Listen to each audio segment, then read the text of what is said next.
A to Z news में हार्दिक स्वागत अभिनंदन है।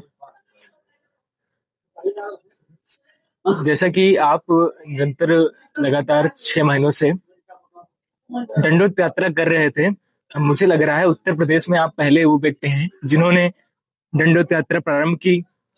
अखिल जी, ए टू जेड न्यूज के दर्शक जानना चाह रहे हैं कि आपके मन में ख्याल कैसे आया कि यात्रा प्रारंभ की जाए। तो सभी को सबसे पहले तो जय श्री राधे, जय गौ माता। तो इस यात्रा का ख्याल ये तो सब श्री जी की कृपा है, उन्हीं की कृपा रही जो हम इतनी दूरी तय कर पाए और हम अपने गुरुदेव भगवान के दर्शन कर पाए। सारी कृपा जो है, सारा उनका हाथ हमारे सर पर था, इसीलिए हम इतनी कठिन परिश्रम कर कर ये यात्रा कंप्लीट कर पाए। हमने देखा शुरुआती दिनों में आप कई बार अस्वस्थ रहे, तो आपका अस्वस्थ के समय में आपका समाज का आपके प्रति कैसा व्यवहार रहा, कैसा उनका सहयोग रहा? तो ऑनलाइन ऑनलाइन या ऑफलाइन दोनों पब्लिक जो है काफी सपोर्ट की। और जहाँ पे उस टाइम हम थे, जिस टाइम हम बीमार हुए थे, वहाँ के लोग, पूरा गांव इतना अच्छा था कि हमारी हर तरीके से मदद कर रहा था। डेली हमारे पास आ रहा था और हमारा हाल चाल ले रहा था, और सारे लोग बहुत अच्छे थे। काफी अच्छे से हमारा वहां पर सम्मान किया और हमारे स्वास्थ्य का भी ख्याल रखा।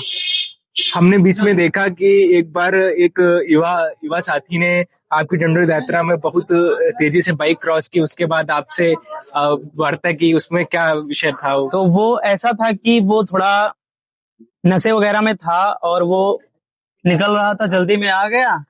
तो वो बाइक जो था उसे समझ में नहीं आया कि यहाँ पर क्या हो रहा है, इसीलिए वो अपना तेजी से निकला। बाकी उसके बाद जब वो गया वहां से, दूसरे दिन उसको रियलाइज हुआ कि हमने गलत किया। उसके घर वालों ने डांटा, गांव वालों ने भी बहुत सारे उसको ताने दिए। फिर उसने मुझे पूरा दिन ढूंढा, उसके बाद मुझे मिला, फिर मुझसे माफी मांगी कि गुरुजी मुझसे गलती हो गई। मैंने भी सोचा कि गलती हर इंसान से हो जाती है, मैंने भी कहा ठीक है कोई बात नहीं, राधे राधे बोलकर अपना काम शुरू करो। हमने देखा बीच के दिनों में आपकी यात्रा के बीच में एक मंदिर में पुजारी एक पता नहीं किस कैसे व्यक्ति थे जिनसे आपकी उन्होंने आपको रुकने के स्थान पे कुछ थोड़ी वार्ता हो गई थी। उसमें स्थानीय लोगों ने आपका सहयोग किया, उसमें क्या विषय था, क्या उन्होंने सोचा? तो वहां पर ऐसा सीन था कि जो मंदिर था वहां पर हम गांव वालों की सहमति से रुके थे। जो गांव था वहां के लोग हमें उस मंदिर पे रोक के गए थे, लेकिन वहां पर ऐसा था कि वो जो बाबा थे, उनका बिहेवियर या कुछ भी कह लो, या फिर उन्हें इन चीजों का ज्ञान नहीं था कि ये हम क्या कर रहे हैं। तो उन्हें कंफ्यूज था या फिर कैसा था, अब मुझे नहीं पता है। बट मुझे जहां तक पता चला कि उन्होंने, मैं वहां पर रुका तो मुझसे कहा कि आपको यहाँ पर 2 दिन हो गए हैं और आप क्या कर रहे हो। तो इसी पे मैंने सोचा कि भाई जब ये कह रहे हैं तो हम वहां से चल दिए। इसीलिए जो गांव वाले थे वो उन पे भड़क गए कि तुम ऐसा क्यों कर सकते हो, ये यात्रा कर रहे हैं। ऐसा ही था। नहीं, हमने देखा आपका वहाँ लोकल जो समाज सेवी थे या लोकल सपोर्टिव आपको लगातार सपोर्ट कर रहे थे, और बीच में अभी हमने देखा आपकी यात्रा अंतिम पड़ाव में थी, तब आपका फोन चोरी हो गया, जिससे आपके जितने आपके श्रद्धालु थे, जितने जितने आपसे लोग जुड़े थे, ठीक है, सबको बड़ा कष्ट हुआ क्योंकि आपका सारा डाटा था, सब कुछ चीजें थी। तो बाद में चोर पकड़ा गया, उसने आपका फोन क्या रहा, कैसे क्या हुआ, ये घटना कैसे हुई? तो वहां पर ऐसा हुआ कि मंदिर था, ये आपका सिकंदरा राव के आगे एक मंदिर पड़ता है, वैसे गांव का नाम लेना अच्छा नहीं है। तो वहां पर हम रात में सो रहे थे, टाइम 2+ हो रहा था। तो ऐसा हुआ कि वो 2 बंदे जो थे, भट्टे होते हैं उन पर काम कर रहे थे, वो लड़के उसी पे सो रहे थे। तो वो रात में जग रहे थे, उनका भी फोन लगा था। तो थोड़ा ये था कि 90% उन पे डाउट जा रहा था कि वो ले सकते, बट हमारा पूरा हम श्योर नहीं थे कि 100% उन्होंने फोन चोरी किया। इसीलिए हम ज्यादा दबाव नहीं बना पाए। एक शंका के आधार पर हम उन पे ब्लेम कर रहे थे, तो उन्होंने नहीं सकरा तो हमने भी छोड़ दिया। हमने FIR भी नहीं किया, हमने श्री जी पे छोड़ दिया कि श्री जी ने चाहा जो वही हमारे साथ हुआ। अखिल जी ने बहुत अच्छी बात कही, और श्री जी के भक्त भी हैं। उन्होंने, श्री जी हमेशा कहती हैं, प्रेमानंद महाराज जी हमेशा कहते हैं कि हमें खुद दोषी नहीं बनना है, किसी व्यक्ति को बिना जाने हुए उसको दोषी नहीं ठहराना है। तो कहीं ना कहीं जो प्रेमानंद महाराज जी की झलक है, जो उनके उपदेशों की झलक है, वो कहीं ना कहीं अखिल जी के में देखने को मिल रही है। मैं अखिल जी लास्ट क्वेश्चन करूंगा, जब आप पहुंचे तो महाराज जी से क्या आपकी वार्ता हुई?